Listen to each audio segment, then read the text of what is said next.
بہت سے لوگوں کا یہ کہنا ہے کہ جب کسی کا بھی انتقال ہوتا ہے، تدفین کے بعد آپ نے فاتحہ پڑھی، اس کے بعد ایک اور رسم ہے جو ہے سویم، اسے قل بھی کہا جاتا ہے، سویم بھی کہتے ہیں۔ تو لوگوں کا یہ کہنا ہے کہ اس میں 40واں جو ہے وہ کوئی کانسیپٹ نہیں ہے 40ویں کا، اور نہ ہی برسی کا کوئی کانسیپٹ ہے۔ تو کیا یہ صحیح ہے کہ 40واں اور برسی اس کا کانسیپٹ نہیں ہے اسلام میں، ہمارے دین میں؟ مسئلہ یہ ہے کہ غلام محی الدین بھائی، اصل ہے انتقال کے بعد فوت شدہ کو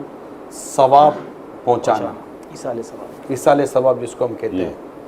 یہ ہے۔ اب یہ آپ اسی دن پہنچائیں، 3 دن کے بعد پہنچائیں، 40 دن کے بعد، تو یہ جو چیز کی جاتی ہے نا، اس کا اصل جو کانسیپٹ ہے وہ ہے ثواب پہنچانا، نیکی کا ثواب پہنچانا۔ اگر آپ اس کو تیسرے دن کو ایسا محفل ارینج کرتے ہیں کہ بھائی انتقال کے تیسرے دن ہم جمع ہو گئے، قرآن خوانی ہو رہی ہے، قل شریف ہو رہی ہے، کوئی نیک کام، خاص 40 دن کے بعد جو کہا جاتا ہے 40واں یا چہلم، 40واں یہی ہے، 40واں کے مطلب 40 دن کے بعد بھی ایک اہتمام کیا گیا، جیسے سال کی وجہ سے میں نے برسی کی بات کی نا، آگے جی 5ویں جمعرات نہیں آنی چاہیے، یہ بھی مطلب کہا۔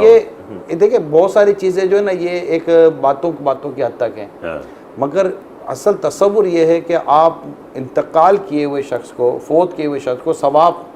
وہ تو آپ روز بھی کرتے ہیں، ہاں روز کریں، بھی کر سکتے ہیں۔ اب اس کو تیسرے دن کر رہے ہیں، فاتحہ پڑھیں، نام لے کے اس دعا کو آپ تیسرے دن کر رہے ہیں تو اس کو آپ نے سویم کا نام دے دیا، اس کو 10 کے دن کے بعد کہہ رہے تو 10ویں کا نام دے دیا، 10واں بھی ہوتا ہے، 10واں بھی ہوتا ہے، 40 دن کے بعد کہے تو 40ویں کا نام دے دیا، سال کے بعد کہہ رہے تو برسی کا نام دیا، ایک برس گزر گیا تو برسی کا نام دے دیا۔ تو اس کا تصور اسلام و دین میں ایصال ثواب کا موجود ہے نا، لیکن لازم نہیں کہہ سکتے، نہیں فرض واجب تو کوئی نہیں کہتا، اگر واجب تو کوئی نہیں دیکھیں کہتا۔ دو چیزیں غلام محی الدین بھائی، ایک ہے کہ اس چیز کو لازم یا فرض یا واجب کہنا کہ یہ نہیں کریں گے تو گناہگار ہوں گے، تو وہ گناہگار ہوگا، ٹھیک ہے، اور اس کام کو کرنے کو کوئی کہے کہ یہ کام کرنا گناہ ہے تو وہ بھی گناہگار ہوگا، کہ یہ ایسا کام ہے کہ اگر کریں تو آپ کو ثواب ملے گا، نہ کریں تو گناہ نہیں ہے۔ اس میں یہ بھی کہا جاتا ہے کہ یہ جو پھل فروٹ ہے یا کھانے کی چیز ہے یہ نہیں پہنچتی، سب سے جو چیز پہنچتی ہے ماں باپ کی اولاد کو، اولاد کی ماں باپ کو دعا۔ دیکھیں یہ پھل فروٹ ہے نا، ہاں اب ظاہر کینو تو نہیں نہ پہنچے گا، ہاں کیلا کیلا تو نہیں پہنچے گا کہ ابا جان جناب کیلا بڑا شوق سے کھاتے تھے اس لیے کیلے دی، یا پھر بولے ابا جان آم بڑی شوق سے کھاتا تھا، آم تو جب سیزن آئے گا تب ابا جان کو پہنچائیں گے، تو ایسا تو ہے ہی نہیں۔ اصل میں نے ان کو آم دیا، اب تصور کو سمجھیں، یہ آم کا ثواب میں اپنے مرحوم کو پہنچانا چاہ رہا ہوں، یہ میں آپ کو تصور دے رہا ہوں، ٹھیک ہے، اب وہ آم نہیں پہنچے گا، اب ذوالقرنین بھائی کو میں نے آم کھلایا، یہ آم میں نے کھلایا کہ یہ ذوالقرنین بھائی کو میں آم دوں گا تو ذوالقرنین بھائی کا دل خوش ہوگا، مسلمان کو کھلانا ثواب ہے، اس کی پسندیدہ چیز کھلاؤں گا تو زیادہ ثواب ملے گا۔ یہ جو میں نے جو ان کے ساتھ جو یہ جو رویہ اختیار کیا نا، اور انہیں جو میں نے کھلایا، یہ کام کار ثواب ہے، تو یہ ثواب کا جو کام کیا نا میں نے، تو یہ ثواب یہ میرے مرحوم کو میں نے نیت کی کہ یہ ثواب میرے مرحوم کو پہنچے، تو میں کہا یہ آم کا ثواب ان کو پہنچا دیتا ہوں، تو میرے ابو فلاں شخص سے پیار کرتے تھے اس سے ملو۔ یہ تو لکھا ہے کتابوں میں کہ اگر والد صاحب کے کچھ دوست ہیں، والد صاحب کے کچھ رشتہ دار ہیں تو مرنے کے بعد ان سے اچھا سلوک کرے، اس سے ان کی روح خوش ہوتی۔ میرے بھائیو، سورۃ الحجرات بھی مدنی سورت ہے، اور یہ قرآن حکیم کی چند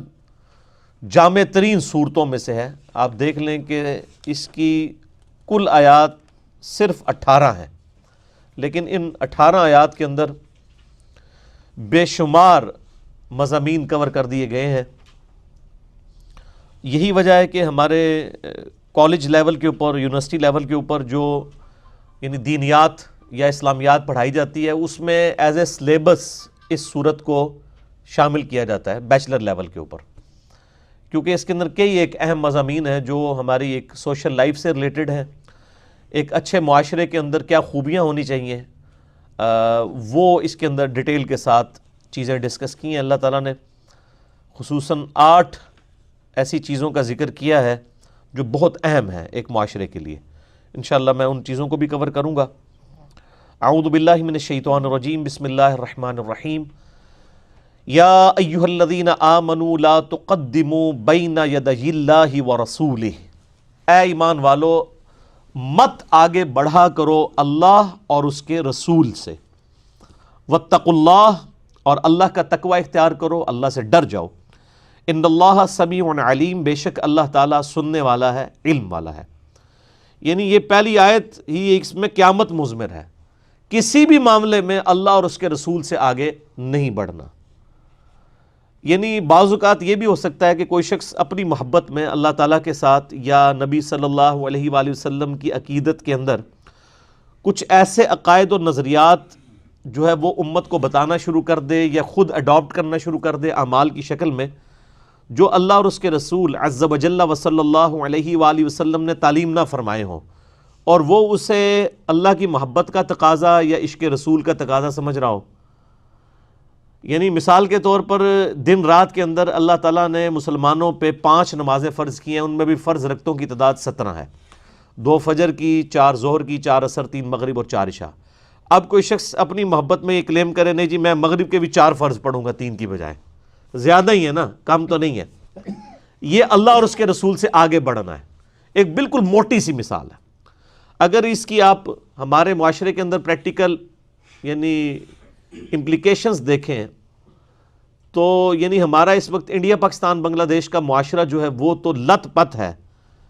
کئی ایک اعمال کے ساتھ جو اللہ اور اس کے رسول سے آگے بڑھ کر تعلیم کیے گئے ہیں،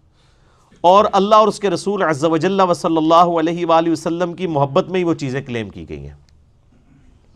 حتیٰ کہ وہ چونکہ اب دین کا حصہ بن چکی ہیں۔ اب جب کوئی شخص ان چیزوں کے خلاف بولتا ہے نا تو جو شخص خلاف بول رہا ہوتا ہے نا اسے بے دین سمجھا جاتا ہے۔ مثال کے طور پر اس وقت ہمارے جو یعنی کسی شخص کے مرنے کے اوپر ایکٹیویٹیز پرفارم کی جاتی ہیں، تیجا ہوتا ہے، 10واں ہوتا ہے، 40واں ہوتا ہے، پھر جمعراتیں ہوتی ہیں، پھر برسیاں ہوتی ہیں۔ یعنی آج سے 300-400 سال پہلے تو اس کا کوئی کنسیپٹ ہی نہیں تھا ہمارے مسلمان معاشرے کے اندر،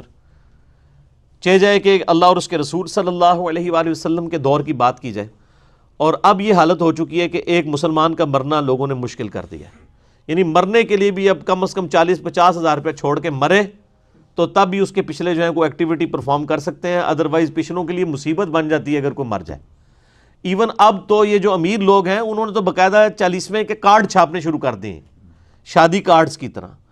اور جو اس سے بھی اوپر کی ایلیٹ کلاس ہے وہ تو باقاعدہ اخبارات کے اندر اشتہارات دیتے ہیں کہ جی ہمارے پیارے ابا جان فوت ہو گئے ہیں جن کا 40واں فلاں جگہ پہ ہوگا، اور ہزاروں لوگوں کو بلایا جاتا ہے اور سارا دنیا داری والا معاملہ ہو رہا ہوتا ہے۔ پھر جو علماء کی روزی روٹی اس کے ساتھ جڑی ہوئی ہے وہ کھل جاتی ہے، وہ تو ایک علیحدہ سے پورا ایک ٹاپک ہے نا جی، اور وہ تو باقاعدہ آپ مدرسوں کے اندر جائیں اور آپ یہ کہیں کہ جی میں نے اتنے قرآن پڑھانے ہیں تو فی قرآن آپ کو ریٹ بھی بتا دیں گے، 300 روپیہ یا 500 روپیہ، اور پھر باقاعدہ جب وہ دعا کروائی جا رہی ہوتی ہے اس میں بتایا جا رہا ہوتا ہے جی اتنے قرآن پڑھائے گئے، اتنی لاکھ دفعہ آیت کریمہ پڑھا گیا، اتنی دفعہ سورہ اخلاص شریف پڑھی گئی، اور پھر بیچ میں کوئی ایک آدھ پرچی بھی آندی ہے، اے بھی جناب میرا بھی شامل کر لو، میں بھی اتنا پڑھا۔ تو یہ ساری کی ساری وہ ایکٹیویٹیز ہیں جو دین کے نام کے اوپر ہمارے معاشرے میں داخل کر دی گئی ہیں اور اللہ اور اس کے رسول سے آگے بڑھے ہیں۔ نبی صلی اللہ علیہ وآلہ وسلم کی اپنی مبارک زندگی میں آپ نے اپنی 3 بیٹیاں جو ہے نا جی خود اپنے ہاتھوں سے دفنائی ہیں، جو یعنی شادی شدہ آپ کی بچیاں فوت ہوئی ہیں، سیدہ رقیہ، سیدہ ام کلثوم اور سیدہ زینب رضی اللہ عنہن اجمعین۔ کسی کا آپ نے 40واں نہیں کیا، کسی کا تیجا نہیں کیا، کسی کا 10واں نہیں کیا، کسی کی جمعراتیں نہیں کی ہیں۔ تو اب یہ ایکٹیویٹیز جب امت کے اندر داخل ہو گئی، اب جو شخص ان کے خلاف بولتا ہے نا تو وہ اس کے پاس لیم ایکسکیوز پتہ کیا ہوتا ہے، وہ کہتا ہے جی یہ چیزیں منع کدھر ہیں، یعنی ایک غریب اتو بدتمیز کر رہا خود ہے اور جو منع کر رہا ہے اس کو کہہ رہے ہیں کہ جی بتاؤ یہ منع کہاں ہے۔ بھائی دین کے معاملے میں یہ نہیں دیکھنا ہوتا کہ یہ چیز منع کیا ہے، کہاں پہ ہے، دین میں صرف یہ دیکھنا ہوتا ہے یہ چیز نبی علیہ السلام نے تعلیم فرمائی ہے یا نہیں۔ دنیاوی معاملات میں آپ نے دیکھنا ہے منع تو نہیں ہے، مثلا مسجد کے اندر ایئر کنڈیشن لگانا، اس کے لیے اب دین سے کوئی دلیل کی ضرورت نہیں ہوگی، اس کی ممانعت کوئی نہیں آئی،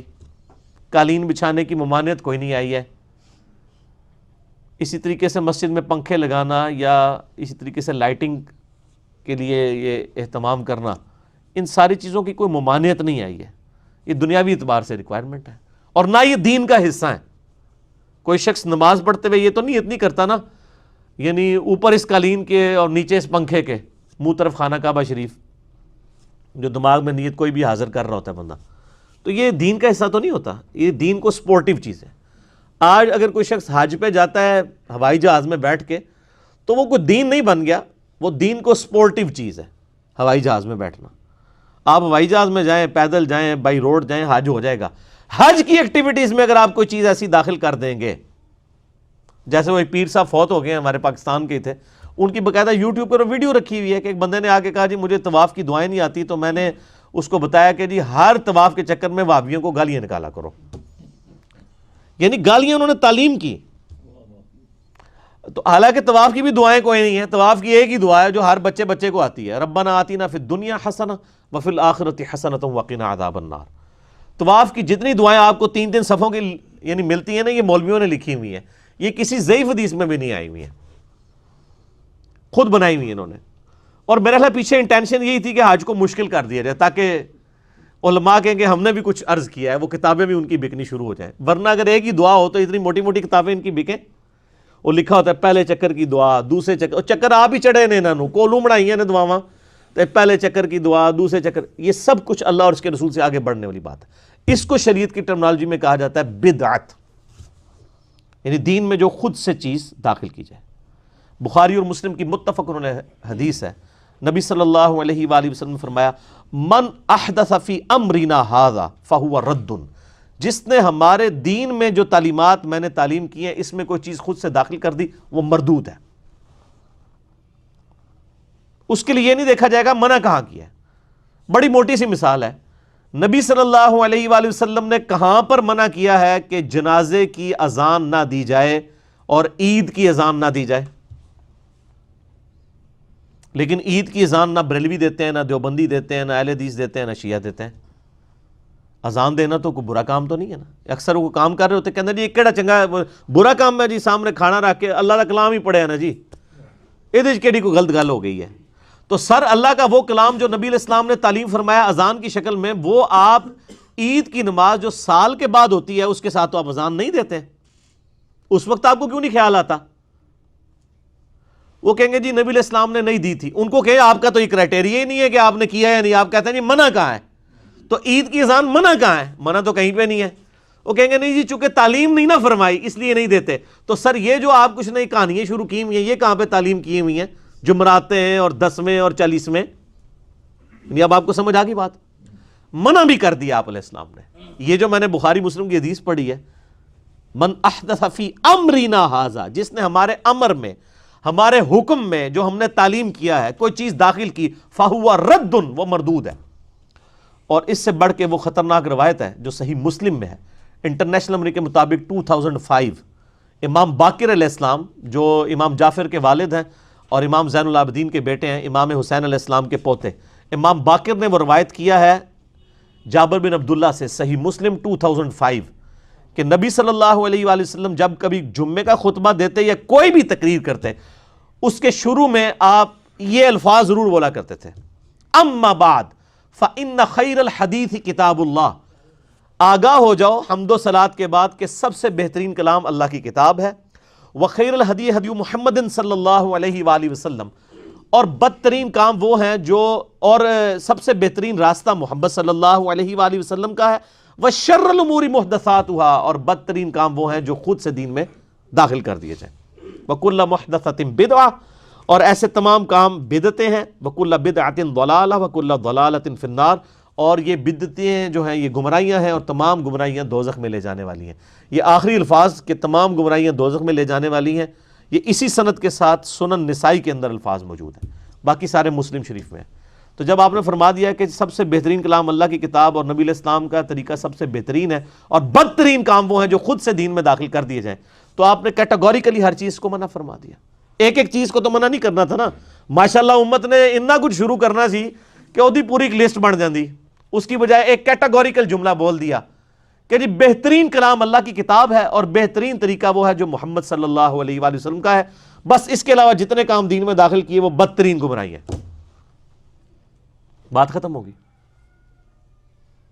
ہاں دین میں جو اچھے طریقے ہیں نا وہ آپ جاری کر سکتے ہیں، جس میں اوریجنل دین ڈسٹرب نہ ہو. مثلا قرآن پاک اصل دین ہے, اسی کو کوئی PDF فارمیٹ میں لے آتا ہے, JPG کی فارم میں, یا اس کا کوئی سافٹ ویئر بنا دیتا ہے سرچ والا, جیسے ایزی قرآن و حدیث بنا ہوا ہے, یا مکتبۃ الشاملہ احادیث کا سافٹ ویئر بنا ہوا ہے,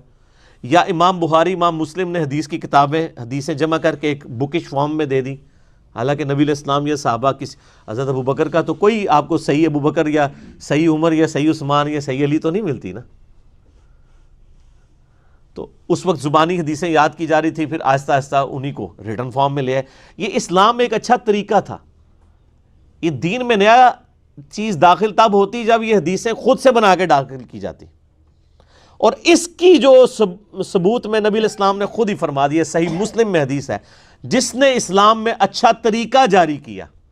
تو جتنے لوگ اس پر عمل کریں گے ان کا ثواب بھی اس شخص کو ہوگا, اور عمل کرنے والوں کے ثواب میں بھی کمی نہیں آئے گی. اور جس نے اسلام میں برا طریقہ جاری کیا, جتنے لوگ اس پہ عمل کریں گے اس کا وبال بھی اس بندے پہ ہوگا, اور اس جو عمل کرنے والے ہیں ان کے وبال میں بھی کمی نہیں ہوگی. یہ ہے طریقہ, بدعت نہیں, طریقہ. تو میں اس کے اوپر اکثر بولتا رہتا ہوں, لیکن اب یہ چونکہ اس آیت کا تقاضا تھا اس لیے میں نے یہاں پر اس پہ میں اس ایک آیت کے اوپر نا 5 گھنٹے بھی فی البدی بول سکتا ہوں مثالوں کے ساتھ.